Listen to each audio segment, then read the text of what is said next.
Well, that's not supposed to be on the ground.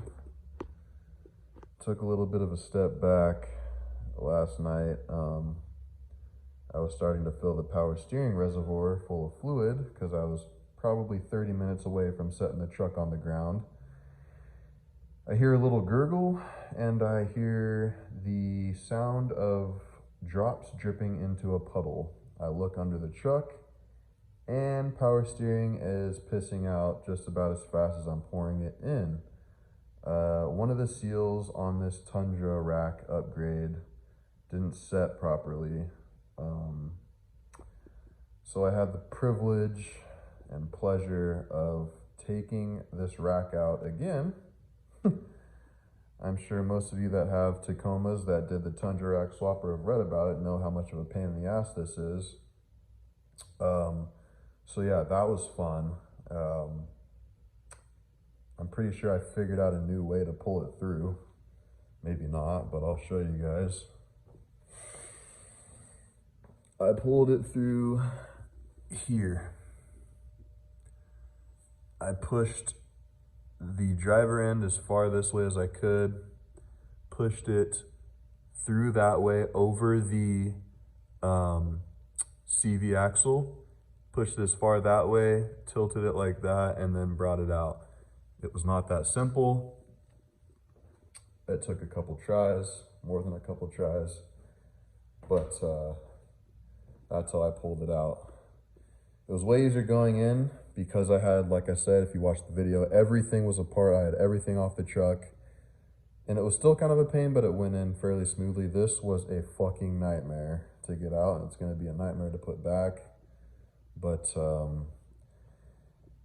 yeah, I had some choice words for the seller, but after sleeping and waking back up, I calmed down a little bit and he's gonna send me another rack. He assured me that the next one won't leak.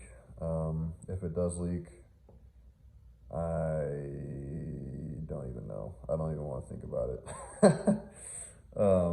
So yeah, that's where we're at. Still waiting on my replacement rotor. Because if you watch I think it was my previous video, I received a warped one in my kit and it cracked when I tried to tighten it down. So I ordered another one. I don't think they're going to refund me, or I didn't ask, but I was just like, hey, I bought your kit. This is what happened. I ordered a replacement and kind of just left it at that. Oh, well, it was like 60 bucks. I'm not going to be frustrated about it. This I was frustrated about because it was a lot of money. But yeah, they're sending me a replacement. I'm hoping they don't mind how beat up this. I haven't even used the truck, but the Tundra racks are such a pain in the ass to install and uninstall that it's bound to look like this when you install and pull it back out. It's such a tight fit, but yeah, I reamed my spindles out with this reamer. Where the fuck are they at? I burnt the first one out and I bought 2 more so I didn't have to wait for another one. If you've ever had to ream spindles, can you tell me why these are so fucking expensive? These are like $80 a piece for a reamer. What the fuck? Let me show you what they are, if I can find one. Oh, right here.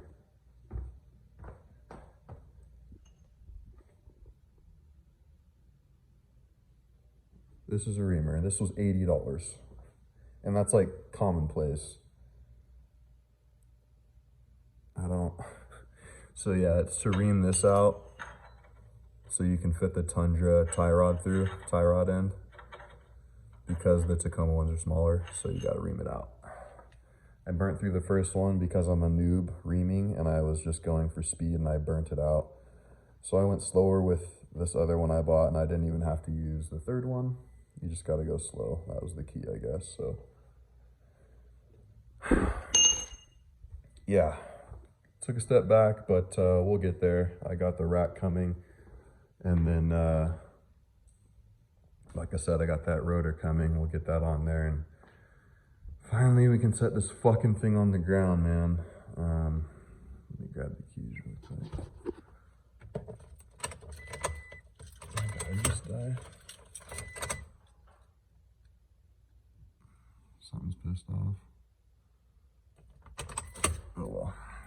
Anyway, yeah, I just wanted to share that a little bit. I was pretty much ready to put the truck on the ground and ran into an issue, so I will update you guys as the replacement parts come in later.